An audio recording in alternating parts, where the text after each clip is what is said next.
Hey guys, welcome to Crypto and Beyond. I'm your host CB, and today we will talk to Thom Ivy from Edgeware.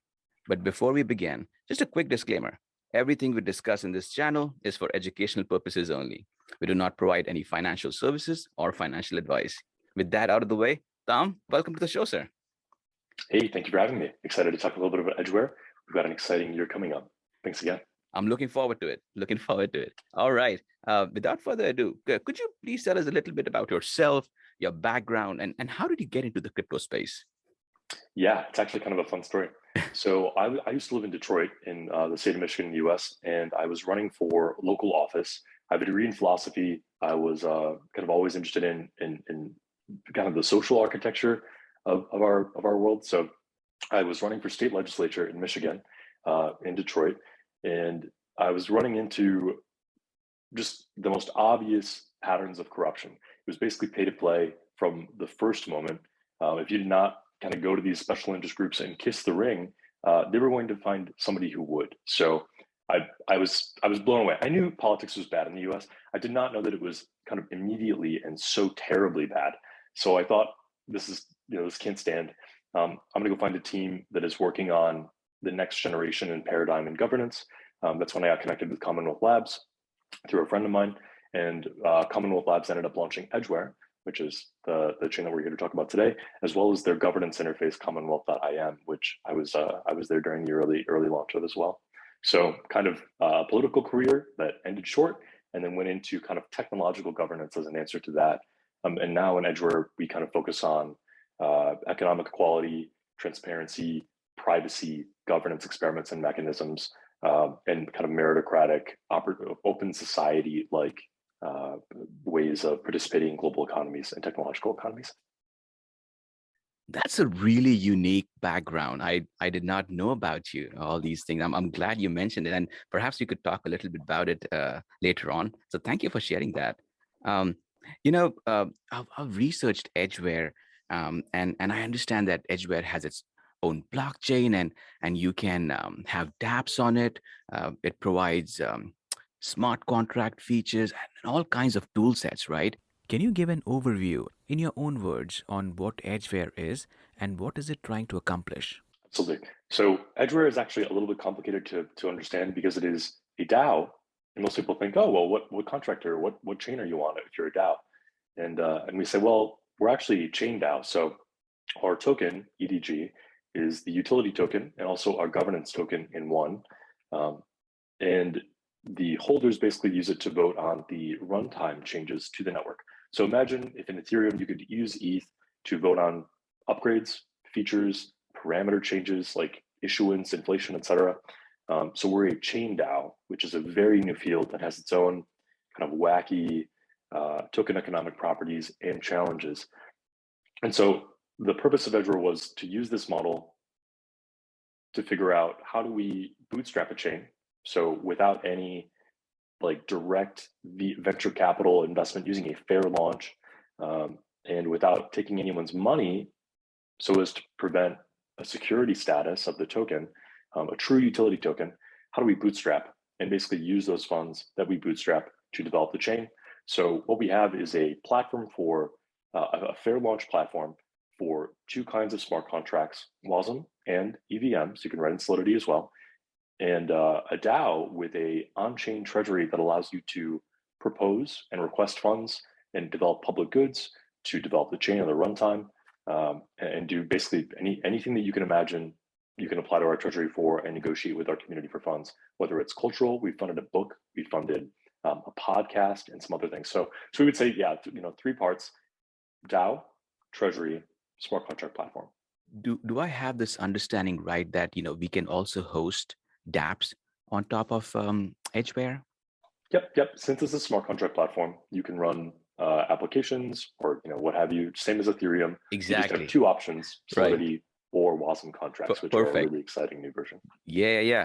So why do we have to partner with Polkadot, right? Like, just because it has its own ecosystem, like why do we have to partner or create parachain, as I say, right, with Polkadot ecosystem? Yeah. So when Edgeware was launched, the original plan was to become a parachain on Polkadot. We were the first and oldest substrate chain, the first to go mainnet. And at the time, the underlying SDK framework that we were using to build this, which is called Substrate, which is a product of Parity Technologies, kind of think about it like WordPress for blockchains, is what I usually say. And so Polkadot, Kusama, Edgeware all share the same underlying framework of Substrate. And so with that comes modularity, because you can kind of pop in and pop out palettes, and they work with all these chains. You've got interoperability ease because they obey the same schematics for node types and other interoperability tech. And so when we launched, the plan was always to become a Polkadot parachain. And the reason for that is that the security model of Polkadot, crypto economic guarantees of security, a la proof of stake, kind of get hypercharged or turbo boosted when you combine it with a relay chain parachain model. So if you think about Polkadot as being the United Nations, and you think about parachains being all their member states, and this is Gavin Wood's kind of terminology or metaphor, instead of each chain having its own validation, its own proof of work, or whatever model you have, they basically pool all of that into the relay chain, which reduces their cost through economies of scale in the same way that the United Nations or NATO have a military force that is shared and can be deployed to any of its member states. So really the model is interesting for communications and interoperability because parachains can very easily speak to each other and swap extrinsics and transactions through the relay chain, Polkadot, or they can reduce the costs of their security model, which is to say they can inflate their token less. So that's the two kind of like big points of the Polkadot philosophy for scalability, interoperability, the architecture, and why it was interesting for us in the beginning. Then something happened. We figured out that the technology to become a parachain after launching a mainnet solo chain was not ready.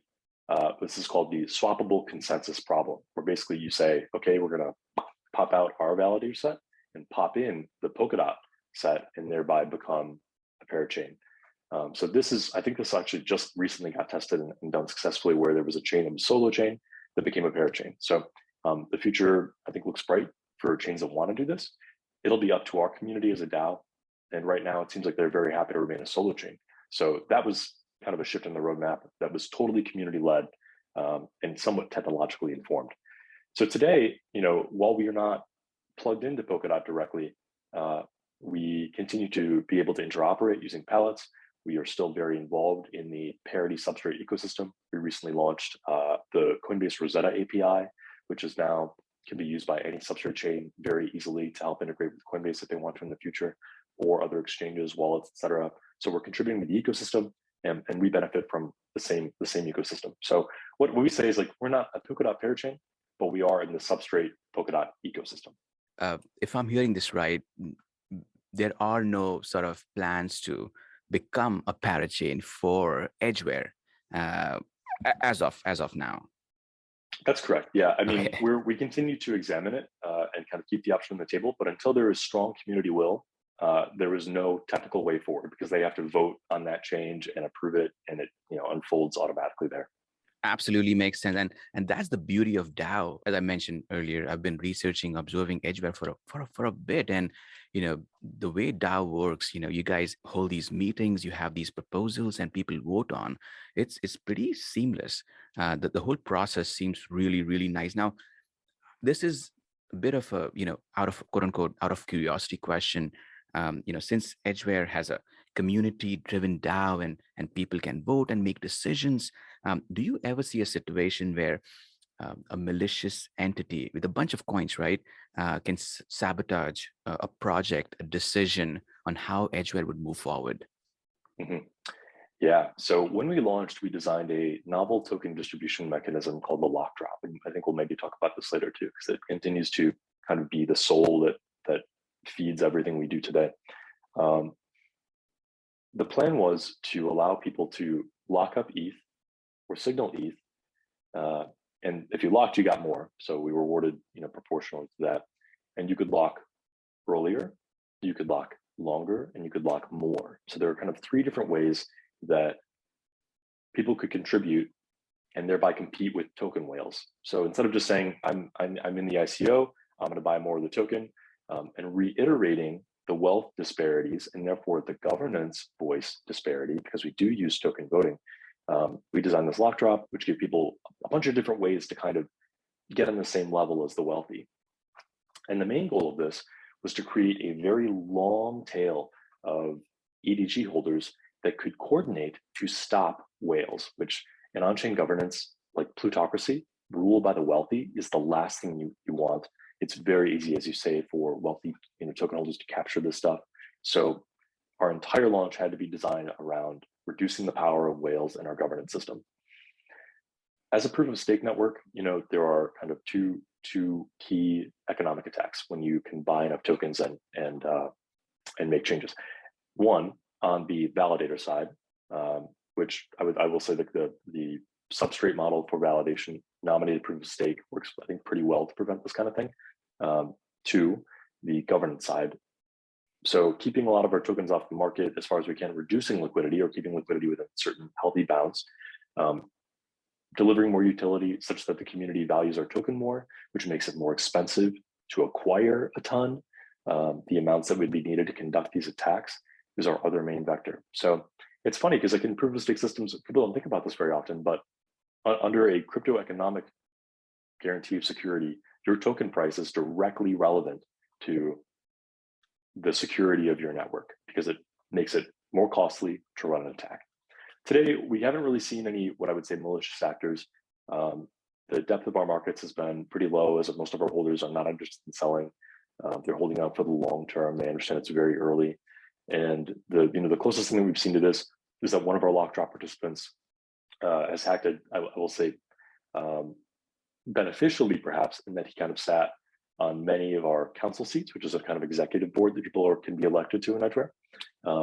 And thankfully, as participation and the community's grown, he kind of, or they, I guess, anonymous account, gave up those seats to new entries. So there is some evidence that not all crypto whales are bad. Some are just kind of acting in defense of the systems that they may hold a lot of tokens in. But other than that, I think for the most part, Substrate has seen no major governance or security attacks at this time. Thank you for that answer. In the past, at least a year, I might be getting my timelines wrong, but a year and a half-ish ago, it was announced that Hedgeware would be a test network that would connect to Kusama.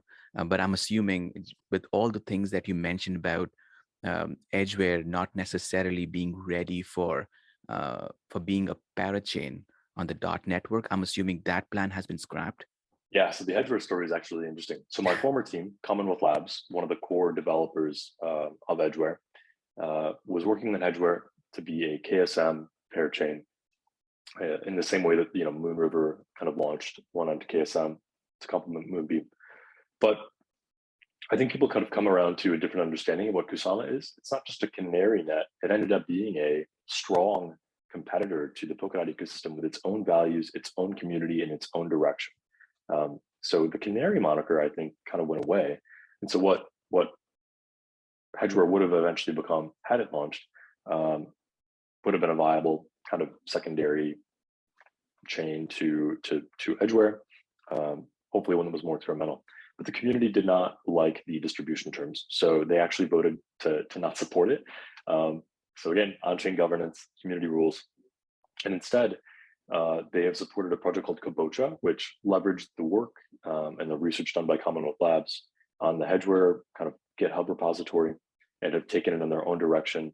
And they're now doing a one-to-one distribution with the community and will launch as a parachain on Kusama pending their crowd loan, which I understand is coming up. So, people who are holding Edge at the time of that snapshot will get the new token KAB. So we can think about Kabocha as being the spiritual successor to Hedgeware. Could you tell a little bit about Kabocha? Like, what does this project do, and how is it related to Edgeware? Like, how does Edgeware benefit from Kabocha? Mm-hmm. Yep. So for some time now, I wrote a piece on our governance forum about a multi-chain future and how we can use token economics to create not just an Edgeware chain, but a whole ecosystem that benefits Edgeware holders and the original people that participated and our contributors. So We think about Kabocha as being a part of that ecosystem, a new asset that comes under management by the same people that manage Edgeware, because of that one-to-one token distribution. So they will have, if you hold EDG, you will have a one-to-one map of the same network share and control and ownership as you will in Kabocha. Over time, as people sell or buy, their holder communities may change, but at least for the initial time, it will be basically the same community owning two different chains. So the other aspect of Kabocha is the experiments that team is looking to run. They're looking to test out new ways of minting tokens and tokenomics. Instead of running inflation, they want a process in which new tokens only get created through community-approved grants. So they'll have a cap supply, and that cap only goes up when the community says this is adding value to our chain, our platform, our ecosystem, whatever it is. They're also interested in focusing more on media experiments and kind of decentralized platforms there. One of the first teams that'll be launching on that chain is called New Futures, and it's a NFT art curation and media publication platform, which I'm super excited about. So yeah, I would say it's a sister kind of, or a sibling, that will be testing out different norms on a different relay chain, Kusama, and just giving people much more options and a new asset that Edgeware holders can use and possess. So taking a step back, Kabocha would be once again another blockchain that would host dApps on it. Just trying to simplify things. Am I saying it okay? Yeah, no, it's a great question. I should have covered that. So when Kabocha launches, like many pair chains, it will be considered like a blank chain. Basically, it has the minimum modules and functionalities to connect to its relay chain to make sure that the connection is stable and working. It's great for kind of bug fixing and just ensuring stability, as most chains launch with no functionality. And then if you are a chain that is not fully decentralized, maybe you have kind of like authority and permission that you can add new modules and upgrade the chain and then progressively decentralize after, is what we see. With Kabocha, though, it will be decentralized from the start because it will already have that token holder community that is familiar with our tools and politically active in governance. So for them, Kabocha will become whatever their community votes on, which I think is super exciting. A lot of what's done in Edgware and Kabocha, because of the decentralization, because no central authority can run upgrades, can tell you what it is, what it's doing, everything emerges through community interaction. It means that a lot of the roadmaps actually end up being kind of inspiration that has to be confirmed and legitimated through our governance process. So right now, I think the Kabocha community is maybe interested in running things on other palettes and focusing on funding. If they launch smart contracts, it will probably be later on. So Edgeware in the meantime will be, I would say, the main smart contract platform and dApp platform of our ecosystem.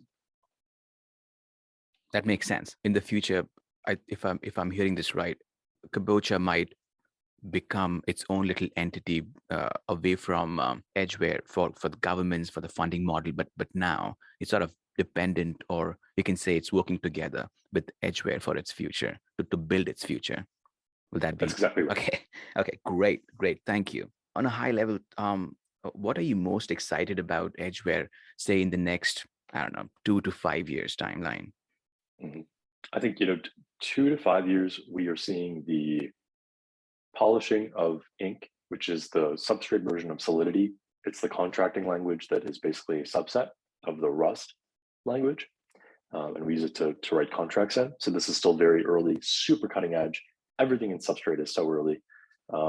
And by that time, we'll start to catch up to the bridging, the liquidity of the Ethereum ecosystem, and potentially some of the other ecosystems that are thriving right now. I think we'll also see bridging kind of come to the front. Interoperability has always been one of the main things about Polkadot. We're at Edgeware, we're looking at Cosmos bridging. There's another chain called Straight Edge, which was actually launched as a spiritual fork of Edgeware, but using the Cosmos SDK instead of the Substrate SDK. So same token holder set, again, kind of like Kabocha, but on a totally different technological platform. So we're looking forward to bridging with them and kind of uniting this cross ecosystem set of holders. I think that we are looking at getting our DeFi primitive set up. So stablecoins, DEXs, all the kind of key pieces that you need to have a healthy dApp ecosystem. And then particularly growing our capacity to fund new public goods, whether that's media, education. I'm particularly interested in a project that I call EdgePass, which is a set of member benefits. So this concept kind of flows from a notion called the network state, forwarded by kind of technological philosopher Balaji. I'm gonna butcher his last name, so I'll just say Balaji. And so his point is that these DAO chains or on treasuries basically start to resemble governments or transnational type very large things. And so our question is, if we have all these resources, how do we coordinate to provide our EDG holders, our members, our citizens, our benefits, such as maybe UBI, potentially healthcare in the future, education. One of our experiments in this EdgePass vein are that we offer 50 seats to a educational platform called Indie Thinkers, which basically brings in kind of lectures and salons from some of the world's most interesting thinkers. So we're actively investing in the education of our holders. So that's been really exciting. I would love to see that grow more and more DAOs and DAO chains take on citizen-like benefits programs for their holders, so that we can start to put pressure on existing governments in something that I call the auxiliary network state, where if your government, wherever you live, isn't doing X for you, maybe your DAO can do X for you. And that way you can select a DAO that is most attuned to providing you what your local government maybe does not, and start to kind of split perhaps your revenue via tax, and buy in more to these systems that are more voluntary and that can help us put, again, competitive pressure on governments to improve their offerings through a kind of like market style, fair market style competition. That is probably what I'm most interested about DAOs for. When I left my campaign to run for office in Detroit, I recognized that change is not going to come from within. It's only going to come when people are able to redirect their money to something that is providing better services. So that's the mission for me in DAOs, and the improvement of economic inequality is also great. And we've been experimenting with that since the beginning. I think we'll continue to do so, but UBI would be incredible. You mentioned so many bold vision there for Edgeware. I mean, I'm clearly you guys are thinking through to make Edgeware a beast of a project. And all those things that you mentioned, you talked about, we can literally talk about those for hours, if not for days. Good. Right. So, one of the things that I've also found was recently Binance announced that they distributed Edgeware, Edge, to their users as a part of the lock drop. Could you perhaps tell us a little bit more about that? Absolutely. So this has been something we've been waiting for this since our chain launched. Yeah. We launched this lock drop, and at the time we were working with a bunch of kind of exchanges and on-ramps for people to easily signal or lock their ETH to participate. This was going to be the first substrate chain. It was going big. We were working with the Polkadot community a little bit more tightly because we were going to be a pair chain. So Binance, on behalf of all of their ETH holders, so if you were on Binance during that this is Binance International to confirm, if you were holding ETH, they knew you had ETH in their hot wallet. They signaled their entire hot wallet. So they actually gained and controlled about 7.5 to 10% of our total supply for the past 3 years, but it's just been sitting there. So I think they were waiting for Edgeware to show that it was stable, that we had a good set of other integrations and connections, security, that our governance was live and stuff. And so we've been working with them for the past 2 months to say, hey, we're ready. It's time to distribute the EDG that you hold to the users whose ETH you used to signal. And so that happened. Per each ETH, the user got about 201 EDG. So if they had a lot of ETH, they got a lot more EDG. And so right now we're kind of running this large campaign, which tries to inform them that, hey, there's this massive parachain airdrop coming up called Kabocha. There's opportunities to participate in down governance, to run for elections, to stake and earn like 17% after inflation, which is a great number in the substrate and Polkadot ecosystem. So yeah, that's kind of it. It's again, this thing that happened in the lock drop that was crazy, and that gives us stronger governance securities, distributes our token to the widest token holder set in the world, which is ETH, and improves our kind of token economics and our staking chances. So I look forward to having a lot of those people kind of come on board very soon, because we are ready for contributors for sure. Absolutely. I think at one point people were also sort of concerned that why does Binance hold so much Edgeware? I guess they all have the answer now, and this is a pretty awesome initiative.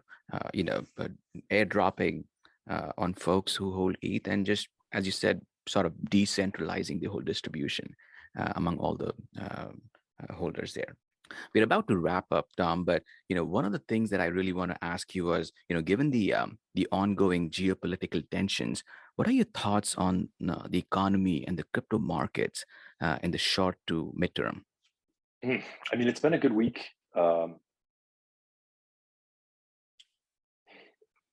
I'll touch on Bitcoin first. I think what we're seeing in Bitcoin is that we're seeing an increasingly correlated asset with other traditional assets. So the notion of Bitcoin as being a hedge against inflation, a hedge against geopolitical insecurity, that narrative is declining. And the numbers are just in the market. When things are good, it goes up. When things are bad, it goes down. It's behaving like a traditional asset lately. So I am actually more interested in kind of a post Bitcoin hedge narrative world in which perhaps things that are scarcer, like NFTs, and more expressive, like NFTs, and maybe more secure and eco-friendly start to take hold. So I'm actually not, I would say, like a Bitcoin maximalist.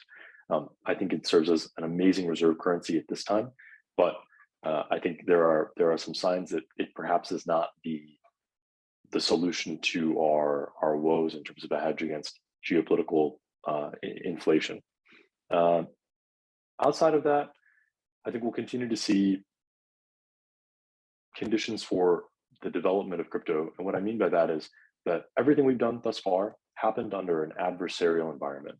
Bitcoin was designed because Satoshi, in his first block, made that comment that he's looking at inflation, he's looking at these things that governments are doing, and wanted to produce an adversarial solution. So the joke is like, oh, this is good for Bitcoin.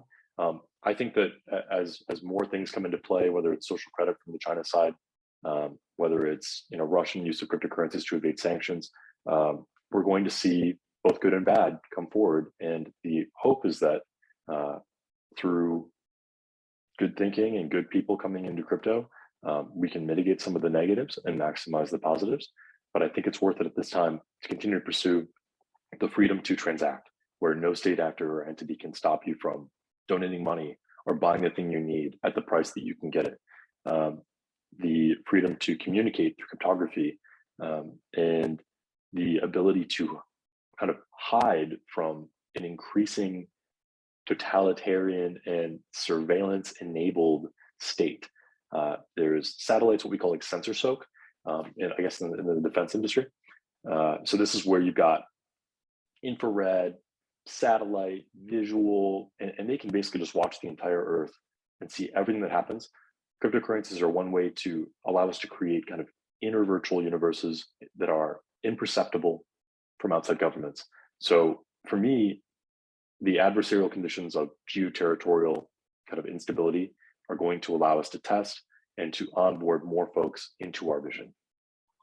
So I'm optimistic, darkly. Absolutely. Thank you for sharing your thought process with us. With that, Tom, thank you so much for your time. We wish Edgeware much success, and we look forward to speaking with you again. Awesome. Thank you so much for the time and having us on. Take care. Thank you.